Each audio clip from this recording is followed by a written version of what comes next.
ako pong ibalik-balikon sa pagpahibalo kaninyo tungod kay wala naman ang katong pandamay na punyeta nga pandemic.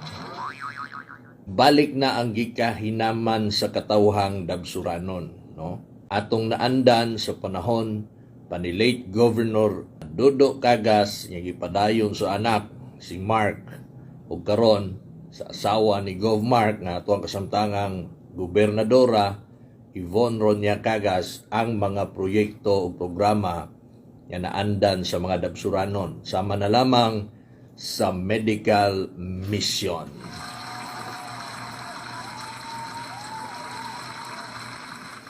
Actually, usa man guna sa mga sekreto kung anong dili gyud mapildi-pildi ang mga kagas tungod ana nga panlantaw. Ang magkandak og medical mission is not easy. Lisod kay liman mo na mga higala kung nasuroy na nalibot suroy na ninyo ang atong probinsya sa Davao del Sur na agyoy area nga bukid na gyud kayo. Na sa unang panahon pinamumugaran ng mga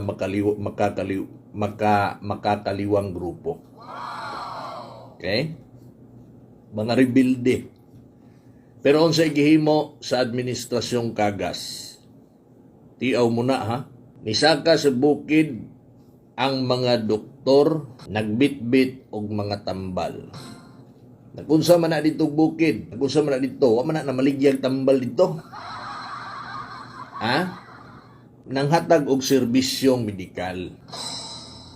Maora ni gobernador or maora ning probinsyaha, gobernuha sa probinsya ang naghimo ani. I don't know sa uban pero matod pa atong uban po yung mga gobernador, sundugon daw nila ang gihimo sa Davao del Sur nga gisugdan ni anhing Gobernador Dodo Cagas. Kay og dili pa na maayo nga programa mga igsuon, no? Inig-adto sa mga doktor dito sa mga bukid, dili unta na lapaon sa mga tao. Dili unta na tapukan. Itapukan man. Pila ka mga ang gipangtuli kada medical mission. Pila ka mga sis o mga bukol-bukol ang gipang-operahan. Wa na gani na ibayad, tagaan pag yung tambal. Ingon ana ka the best.